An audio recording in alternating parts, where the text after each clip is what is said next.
Mr. Vuljanic. Thank you, President.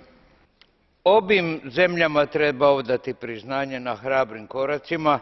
Možda su ti koraci bili poduzeti pod određenim pritiskom, ali tome Unija i služi, da napravi pritisak kad treba. Pomoć će i dalje biti potrebna da se ne ponovi postdejtonski sindrom mira u zamrznutom stanju.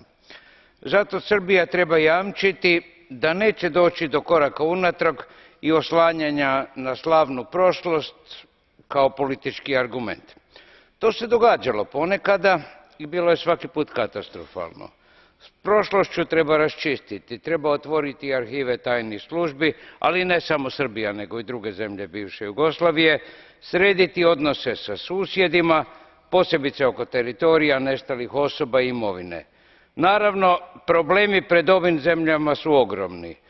To se prvenstveno tiče borbe protiv korupcije i kriminala, ultranacionalizma koji nije umro, samo je zamro, borbe za nezavisno pravosuđe i tome slično.